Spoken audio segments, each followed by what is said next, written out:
Hello, friends. Happy Friday. Welcome into the Pack a Day podcast. My name is Andy Herman. Thank you so much for being here. So excited about today's episode because we are talking about the one and only Davante Adams and whether or not Green Bay should look at bringing Davante Adams home and making him once again a member of the Green Bay Packers. As I mentioned, thanks so much for being here. You can follow me on Twitter at Andy Herman NFL. You can find the podcast at Pack a Day Podcast.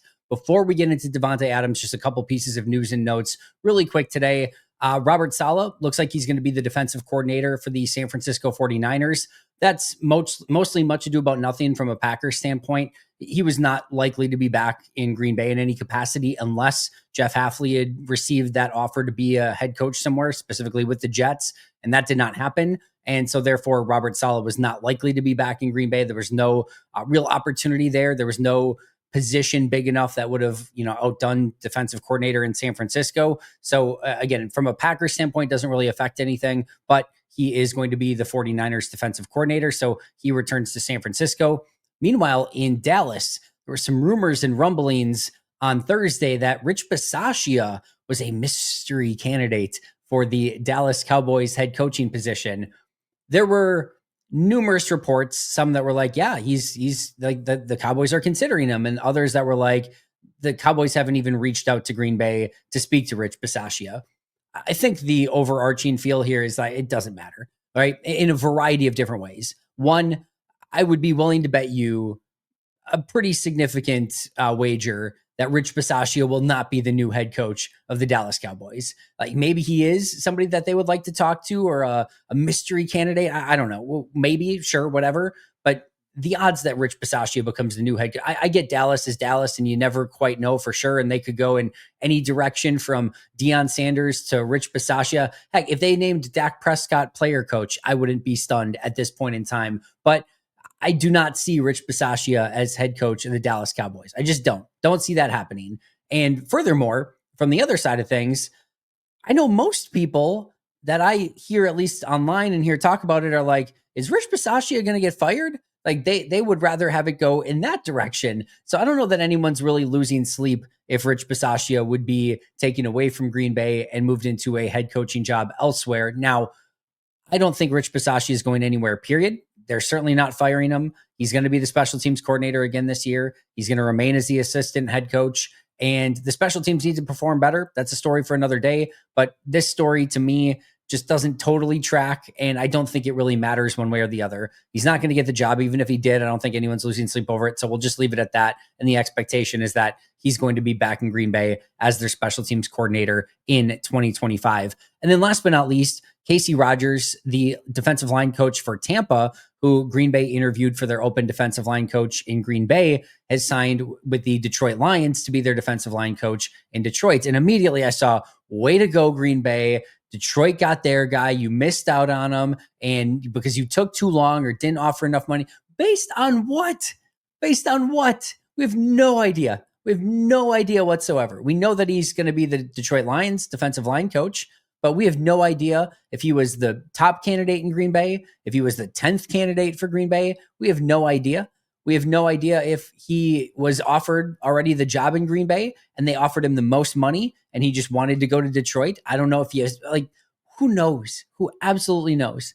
So let's just wait and see who Green Bay gets as their defensive line coach. They've had a lot of really great options already in the building to talk to them and interview people. And you know what? The scenario last year with Jeff Hafley took a little bit of time. That ended up working out just A-okay. So I have no concern here. I love the anger online at certain things. Like, what do you really, have you spent time watching Casey Rogers?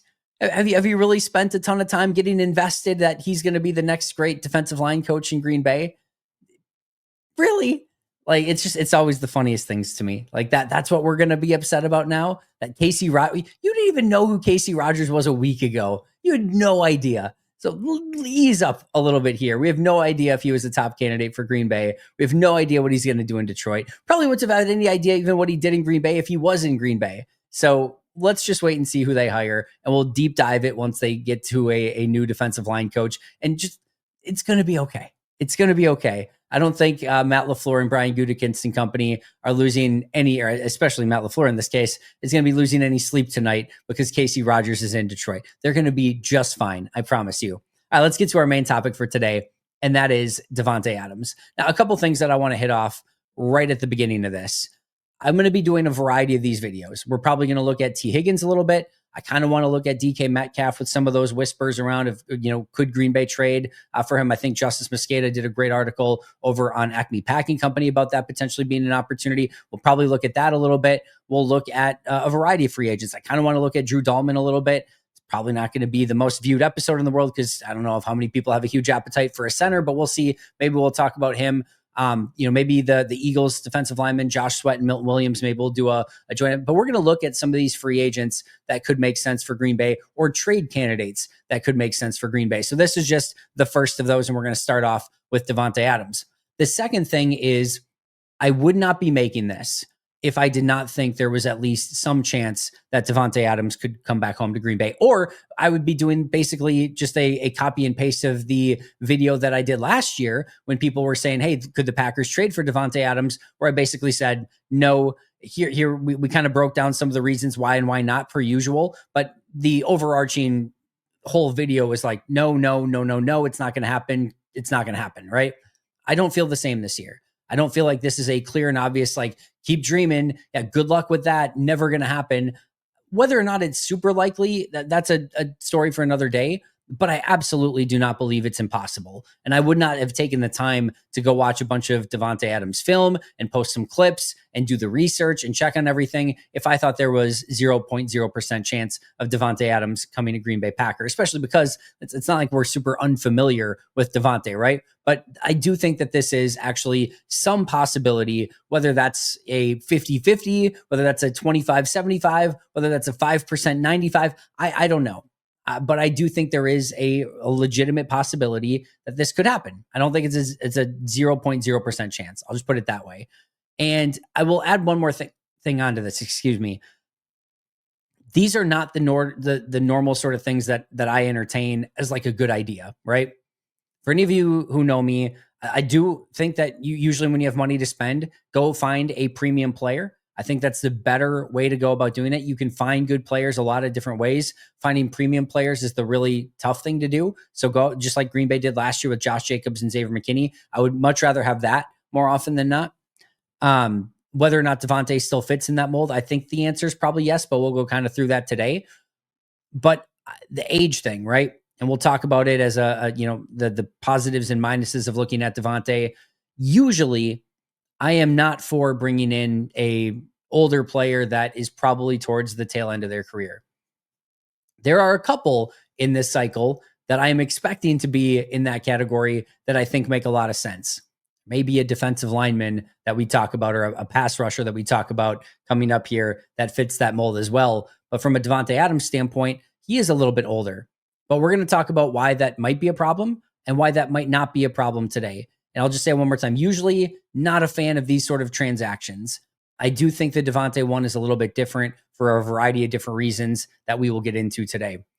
Here's what you need to know about Davante Adams right now. And I'm not talking scouting report stuff. I'm just saying, here's some of the information that you kind of need to know at the surface to know if this is an opportunity or not. The first thing we need to talk about here is that Davante Adams is currently a New York Jet. And I don't just mean like he's a New York Jet until the new league year starts in March and then he's a free agent. No, he is under contract for 2025 and 2026. Like, he is firmly a New York Jet at the moment with 2 years left remaining on his contract. However, he is set to make $72 million over the course of those 2 seasons, which New York can completely nuke and get out of if they want to. So there is about a 0.0% chance that Davante Adams plays under that contract for any team this upcoming season, including the New York Jets. It's a fake contract. It's not real. It looked good when the agent and he signed it initially, but that contract was never going to come to fruition. Fake money, fake deal. It looks good when he signed a, whatever, 5-year billion-dollar deal, but this is not real. It's not a real contract. So they're either going to have to work out a restructure, is option number one. He stays in New York and they restructure the contract and figure out a deal that makes sense for both sides. They could trade him And the team that trades for him could work out a restructure that works out for Adams and the new team. Or the more likely scenario is that the Jets just release him. I don't think there's going to be a trade appetite, because I don't think teams are going to want to basically redo that Hassan Reddick situation where they trade for a player, say like, we're going to get this deal done. And then Davante and his agent say, haha, actually, we're not going to play for that. Now you need to pay us more, or you just lost that draft compensation that you gave up, or player compensation, for absolutely nothing. So now the leverage is on our side and the egg is on your face if you don't get this deal done. So the Hassan Reddick thing is weird. It's bizarre. It doesn't happen very often, but I think teams might be a little bit more wary now of those sort of situations. So I think the most likely scenario is that he just gets flat out released. Now, Davante just turned 32 years old in December. He will be turning 33 during the 2025 season. He's a Christmas Eve birthday, so December 24th of 2025, 11 months from today exactly, he will be turning 33 years old. The other thing that we need to know is what's going on in New York. Aaron Glenn just became the new head coach in New York. There were some initial whispers that he's interested in Aaron Rodgers returning. I cannot corroborate if those are legitimate or fake.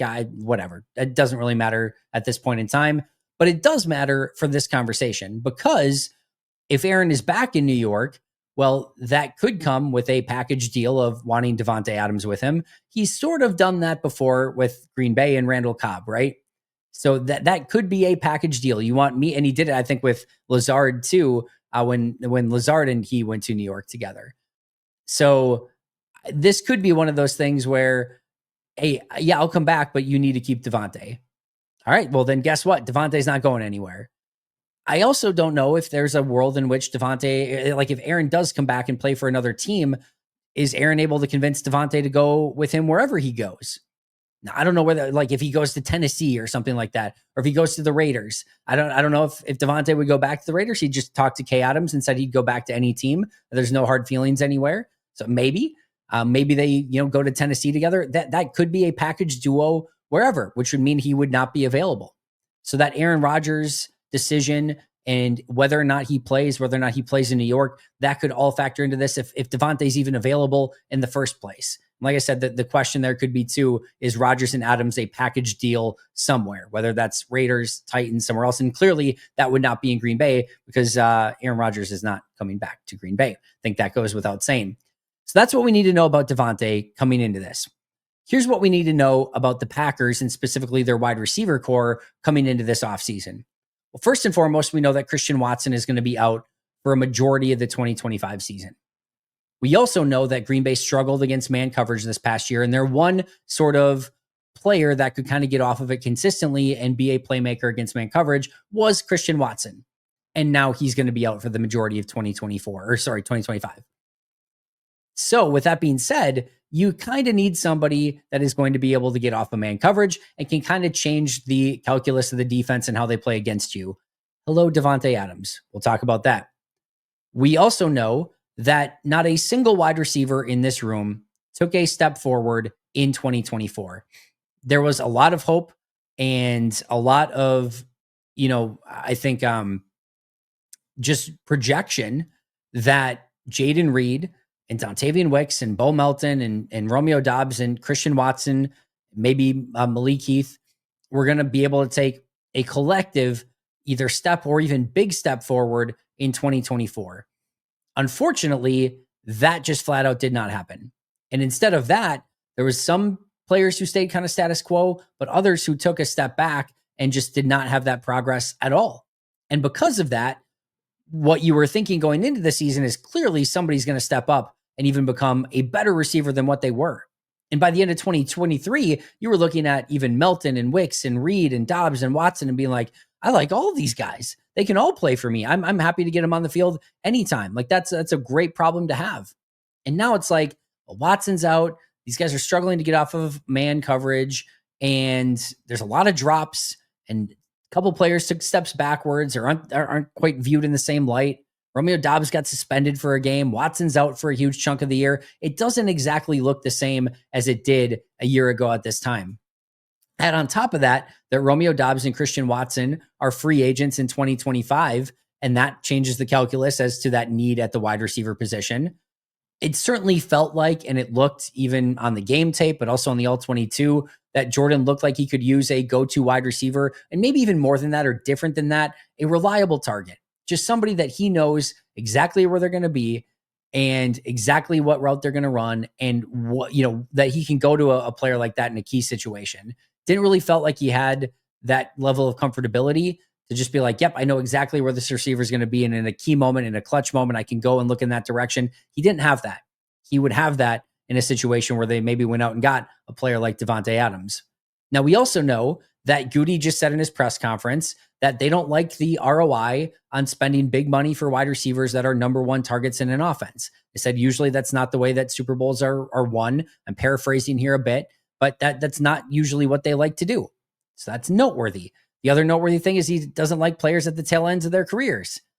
It's sort of noteworthy for this discussion as well. Now, maybe he's being transparent and saying that's not what we do. We're not interested in those type of players. Maybe it's one huge red herring. And you know what? Part of the job description that Brian Gutekunst gets, it's like on page 1, paragraph 3, like you have to lie. It's part of the job description. And you have to be vague. You have to be throwing people off the scent. Like, this is what your job is as a GM, to never really have anyone knowing exactly what you're doing or thinking at any point in time. That may sound like a weird thing, but it's a legitimately true thing. You don't want teams figuring out what you like to do, your tendencies, anything like that. And, you want to be able to kind of stay under the radar with some transactions that you might be looking at. If a team in the division gets a hint of, that you're going to go after a Davante Adams or a player, and that team has the same sort of interests, they might up the ante a little bit so that Green Bay doesn't get that player. If teams don't know that you're interested, well, then they may not up the ante at all. And that may be beneficial to you. So it is a purposefully driven vagueness and or subterfuge, if you will, to what GMs do. And this could be that. I think he's probably telling the truth, quite frankly, but you never quite know. And that's what makes being a GM so damn fun. And Goody's usually pretty good at that aspect of it. Wide receiver feels like a need. We know that for sure. The Packers have money to spend. And I'll add one more caveat to this is it doesn't feel like there is a perfect 1A wide receiver out there for Green Bay. They could certainly go the draft route again. It's not the strongest, deepest wide receiver draft class that we've seen. It's not, from all accounts, it's not terrible, but it's not, usually wide receiver now is just like a gold mine every single year. And it doesn't seem like that's the case this year, but I'm sure there's still really good wide receivers out there. From a free agency standpoint, there's like the T. Higgins, and then you get into some like no man's land, some veterans, some older guys that, aren't quite performing at the highest of levels anymore. You have Godwin, from Tampa coming off of injury.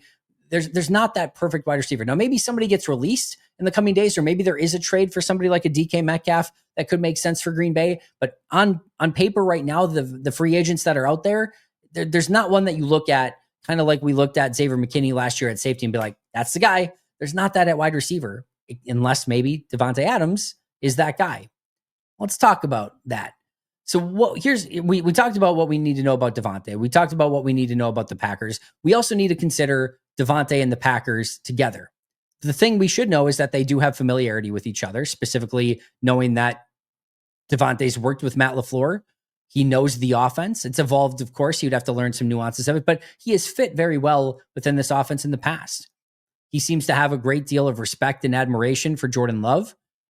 We also need to know from the opposite side of this that there seemed to be a little bit of a falling out between Davante and the front office because Davante felt like he got lowballed by the franchise prior to the year where he became a free agent and basically said, I'll finish out the season, but then I'm out of here. And then Green Bay franchised them. They were able to trade him and go about it that way, but he was not coming back to Green Bay at that point in time. So I don't know if there are any fences that need to be mended. Maybe there's some, maybe there's none. Maybe everyone just understands this is a business. We get it. But if we want to reconcile, it's not going to be a difficult thing to do. And like the other thing you have to realize too, right? Like maybe Goody and Davante aren't the best of friends, right? Once you're in the building, like Goody and Davante aren't even barely going to see each other. Like they're doing totally different things. He's not going to have to interact with Goody at all. So even if they aren't on Christmas card list terms or whatever, like it's not really going to be that big of a deal. So I think that's probably something that even if there is anything there, it's probably mended pretty easily. I will say, though, that if Green Bay wants this to happen, they should not go about lowballing Davante Adams in any capacity as they try to make an offer for him, if that's what they want to do, because that's probably going to get Davante to say, not only am I not signing with you, what is Detroit or Minnesota up to? Because now I'm even more mad at you. That's not going to happen, but you get my point. He did say he will never play for Chicago. So there is that to kind of keep in mind. Other things that we should know, I'm just going to say it flat out. It does feel like a very smart marriage and a logical marriage for both sides. For Davante, he's looking for that one last run.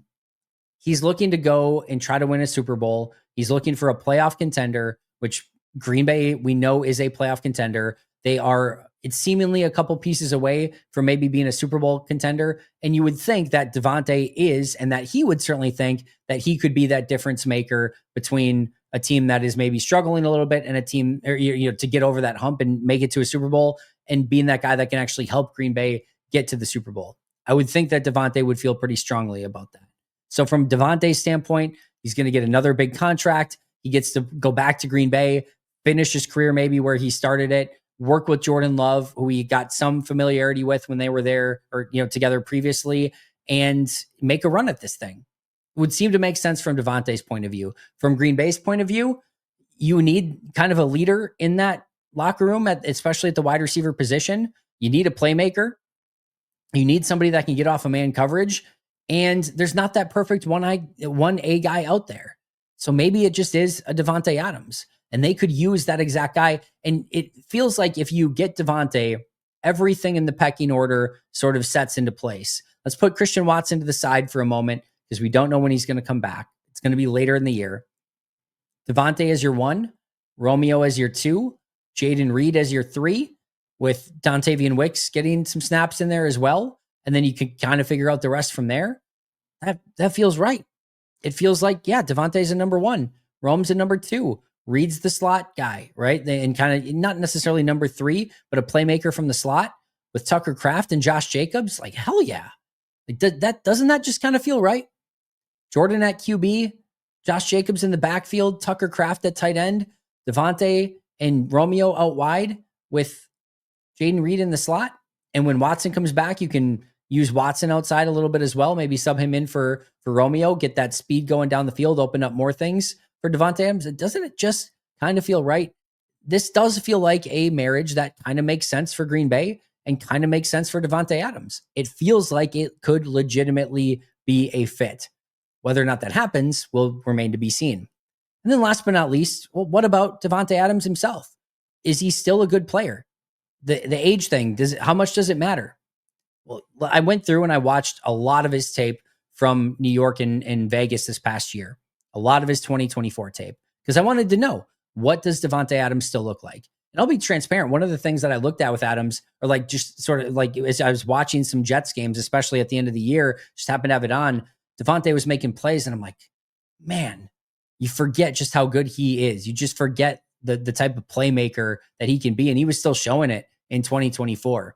And by the way, selfishly, I love doing this project today because Davante Adams is one of my all-time favorite players to watch on tape. And just seeing some of the releases and the catches at the catch point and the late hands and everything like that just brought back all that joy of watching Davante Adams tape. But it was all there. It was all right there on tape. Still plucks the ball incredibly well out of the air. There's a little bit of a nuance there that we'll need to talk about in just a moment. But you see him with the hands, he just plucks the ball out of the air. Just it's so natural for him. It looks exactly like it always has. Like he is right back from his time in Green Bay. Contested catches, fades, back shoulder fades. Those are all still a huge part of his game. Can still come down with those balls with a level of consistency. Here's the other thing too. You're like, well, Andy, he's getting old. He's old. He's getting old. He's old, whatever. Davante is not somebody that won with blazing speed. He's not somebody that won with unbelievable acceleration and burst. He's not somebody that won with a unbelievable vertical that doesn't exist anymore with late age.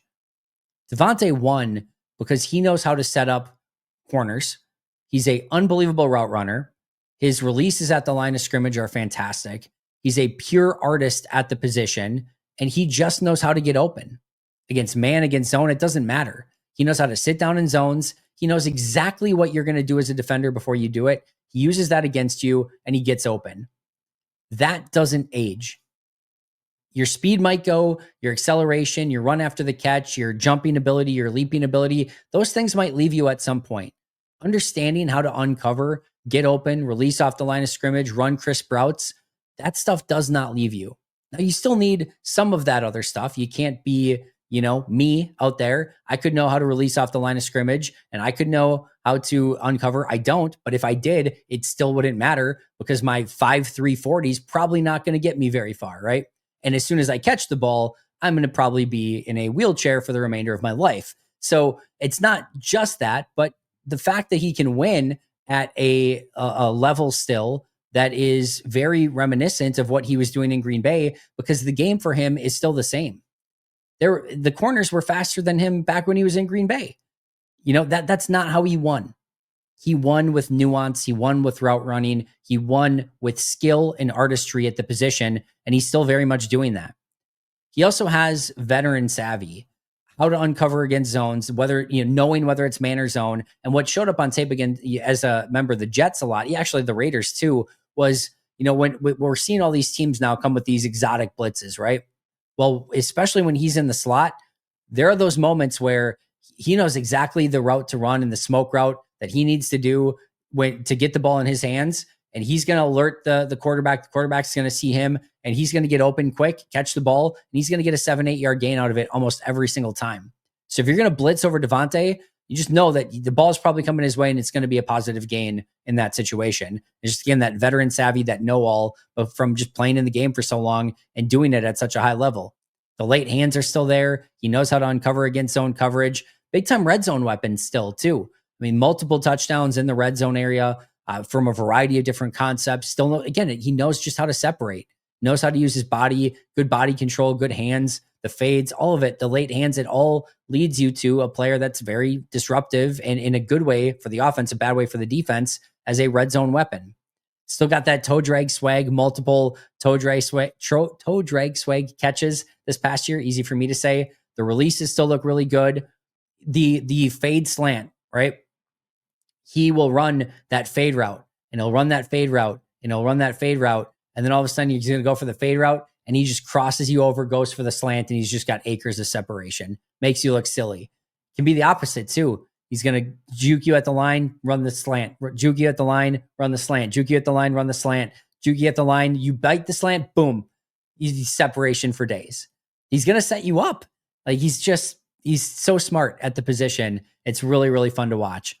As I mentioned, he's a man-to-man wrecking machine, which is what they need, right? If you're going to go man-to-man, you better have an answer for Davante, because if you don't, good luck.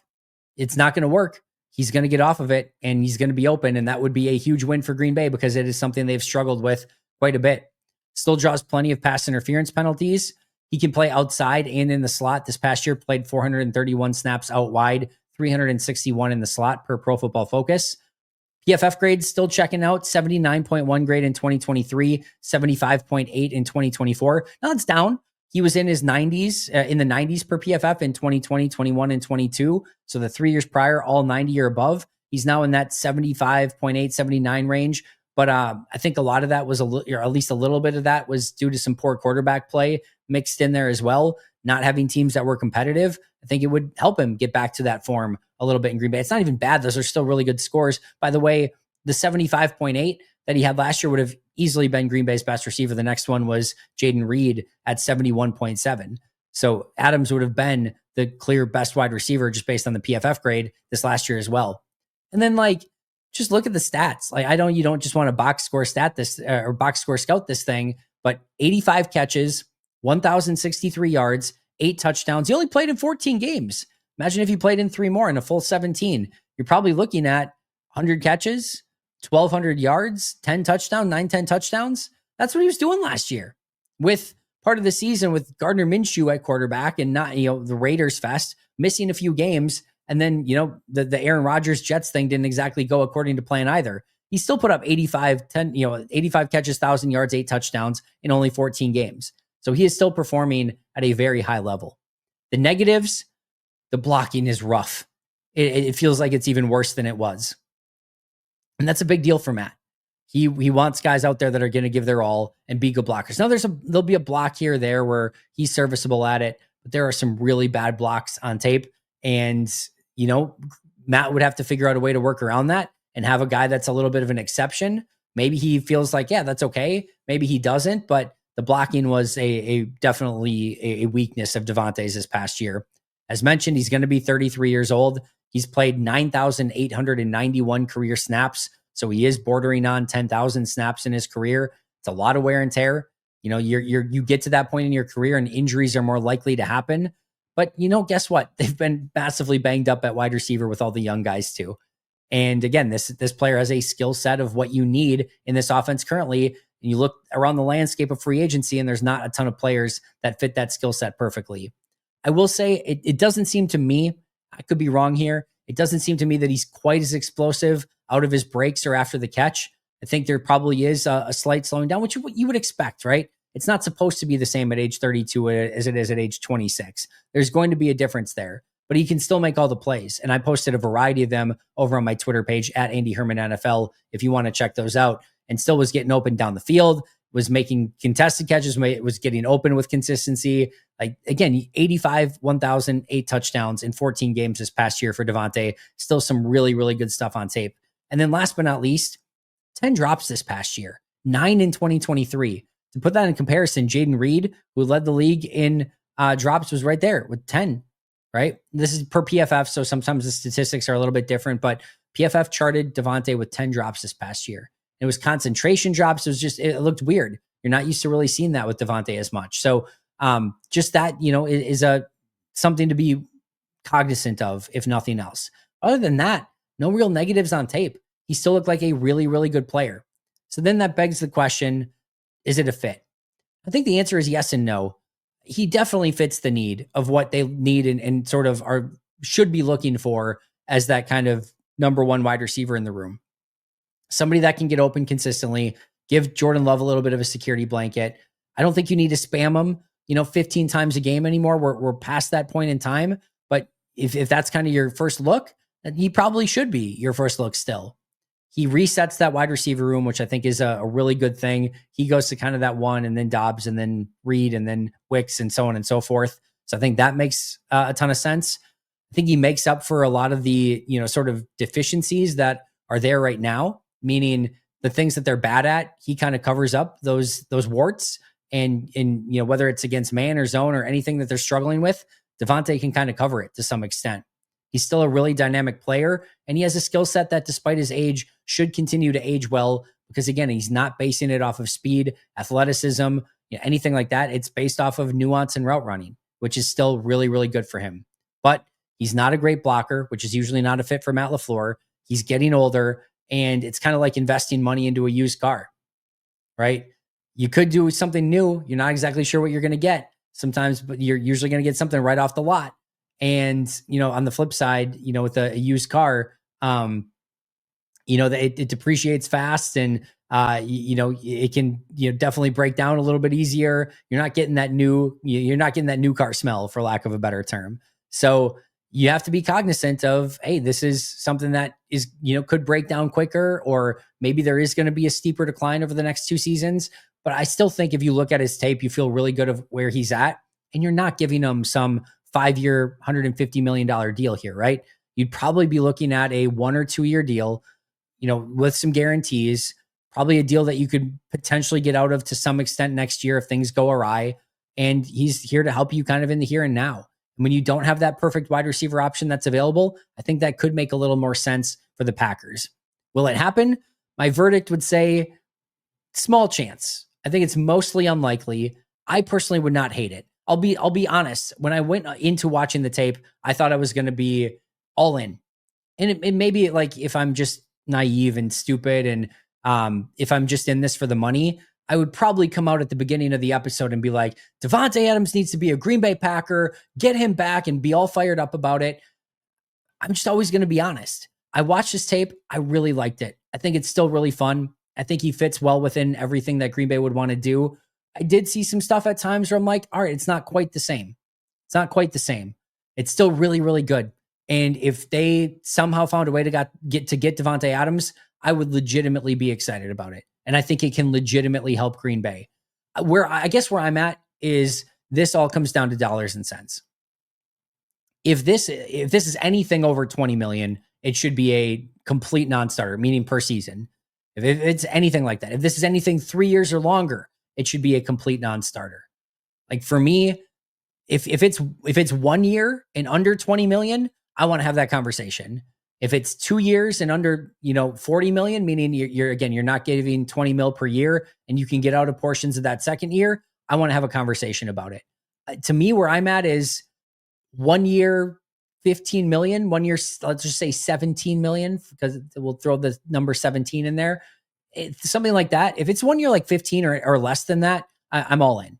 I'm absolutely all in. And that's not just me saying I'm awesome with that.